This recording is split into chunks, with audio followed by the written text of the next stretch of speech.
Vous pensez que Nestlé, Coca-Cola ou d'autres géants de l'agroalimentaire dominent tout? Et si je vous disais qu'il existe une entreprise encore plus influente, celle qui est le véritable boss des boss, celle qui fournit ces géants et contrôle une partie cruciale de ce que nous consommons, le cacao dans votre chocolat chaud, les céréales de votre petit déjeuner ou même les protéines animales dans votre assiette, beaucoup de ces produits sont directement liés à Cargill. Aujourd'hui, plongeons ensemble dans l'histoire de cette entreprise discrète mais surpuissante. Pour comprendre comment Cargill est devenu ce géant discret de l'agroalimentaire, il faut remonter à ses origines. En 1865, William Cargill, un entrepreneur du Minnesota, fonde une petite entreprise de commerce de grains. Il achète un silo à grains à Concord, Minnesota, et commence à vendre du grain aux fermiers locaux. L'idée était simple, faciliter l'accès au marché pour les agriculteurs tout en profitant de la fluctuation des prix du grain. Mais personne ne pouvait imaginer que cette petite entreprise allait se transformer en un empire mondial. Au début du XXe siècle, les fils de William Cargill, James et William Cargill Jr., se sont associés avec les deux frères Macmillan, John et James Macmillan, des proches collaborateurs de l'entreprise depuis ses débuts. C'est sous leur direction que Cargill commence à prendre de l'ampleur, diversifiant ses activités. En 1901, l'entreprise rachète un important réseau de silos dans plusieurs régions des États-Unis, consolidant ainsi sa position sur le marché du grain. Cette expansion marque le début de son influence croissante dans l'industrie agricole.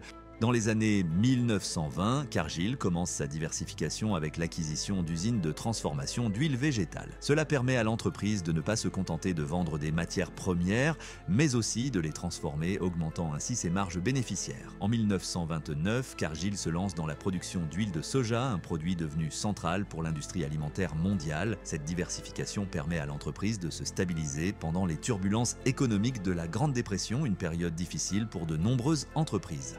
Après la Seconde Guerre mondiale, Cargill réalise une série d'opérations clés qui vont transformer son modèle d'affaires. Dans les années 1950, l'entreprise s'internationalise. Cargill ouvre ses premières filiales à l'étranger, notamment en Amérique latine et en Europe. L'exportation de céréales et de produits agricoles devient un axe majeur de l'entreprise. Cette stratégie va la propulser dans les premières étapes de sa domination mondiale. Dans les années 1970, Cargill prend une décision stratégique majeure. Elle se lance dans le secteur de la viande et des protéines animales. En 1974, Cargill achète les premiers abattoirs aux États-Unis, devenant ainsi un acteur clé dans la production et la distribution de viande. Ce mouvement permet à Cargill de capter une nouvelle partie du marché alimentaire mondial en consolidant son rôle de producteur et transformateur alimentaire majeur.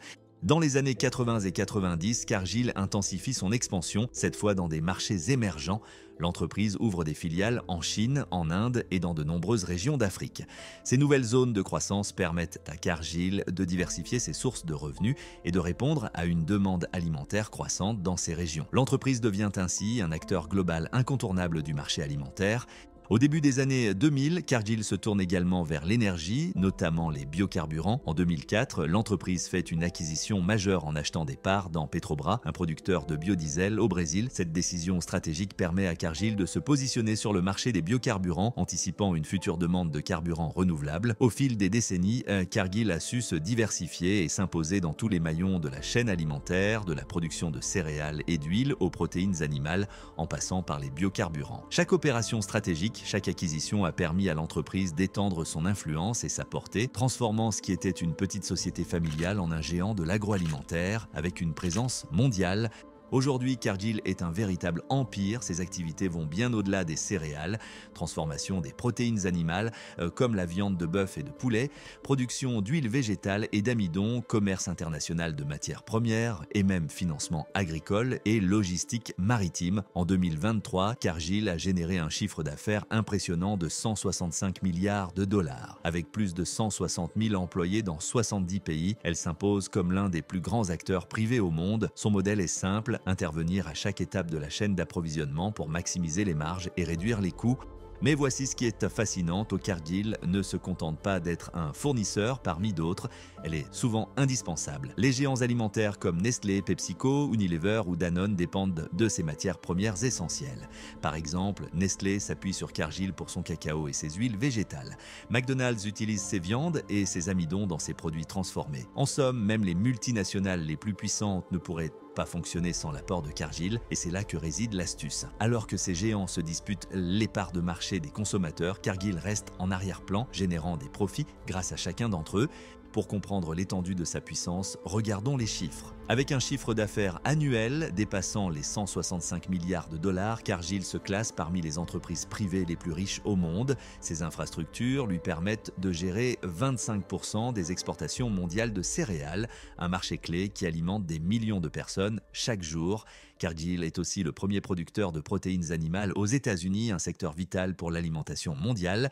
Mais ce qui rend Cargill encore plus unique, c'est sa structure privée. Contrairement à des multinationales cotées en bourse comme Nestlé ou Coca-Cola, Cargill reste entièrement privé. Contrôlée par la famille Cargill-Macmillan, cette famille détient encore 90% de l'entreprise, ce qui leur confère un contrôle absolu sur toutes les décisions stratégiques. Alors que de nombreuses grandes entreprises sont poussées par la pression du marché à entrer en bourse, Cargill a su résister à cette tentation. Au fil des décennies, malgré les demandes croissantes de capitaux et les opportunités d'offrir des actions au public, la famille a préféré garder un contrôle total, leur permettant de prendre des décisions à long terme sans se soucier des fluctuations du marché boursier.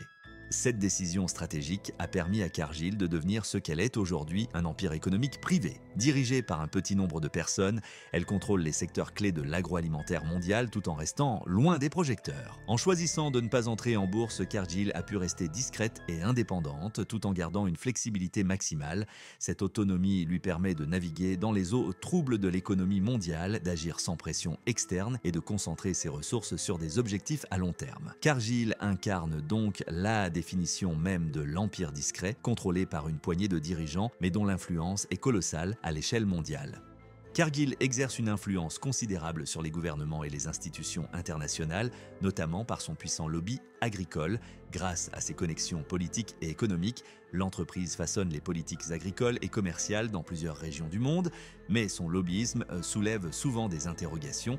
Un exemple notable est son rôle durant la crise en Ukraine. Après l'invasion russe en 2022, Cargill a activement œuvré pour maintenir l'exportation de céréales ukrainiennes vers les marchés mondiaux en négociant avec les autorités et en soutenant des corridors d'exportation sécurisés.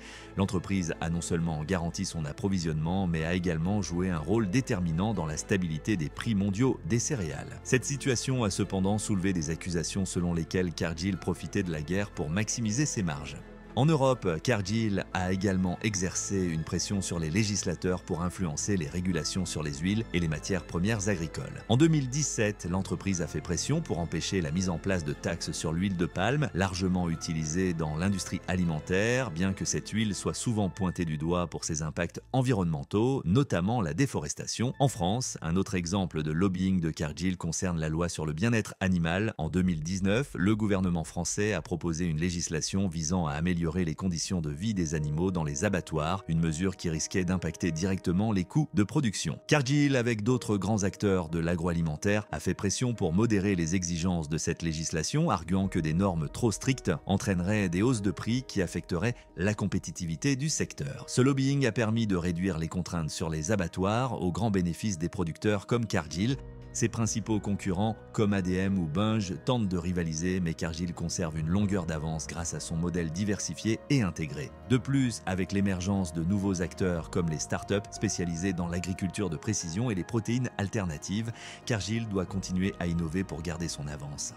L'avenir de Cargill dépend de sa capacité à répondre aux attentes du marché, investir dans des solutions durables pour réduire son empreinte carbone, maintenir son rôle central dans une chaîne d'approvisionnement alimentaire mondiale en pleine évolution et s'adapter aux demandes croissantes pour des aliments plus sains et responsables. Alors, Cargill est-elle un acteur indispensable pour nourrir la planète ou une entreprise dont la puissance soulève des inquiétudes? La réponse vous appartient, partagez votre avis dans les commentaires et abonnez-vous pour découvrir d'autres entreprises qui façonnent notre monde dans l'ombre. Merci d'avoir regardé cette vidéo, si vous avez appris quelque chose de nouveau, laissez un pouce levé. À bientôt, Jamigabiz!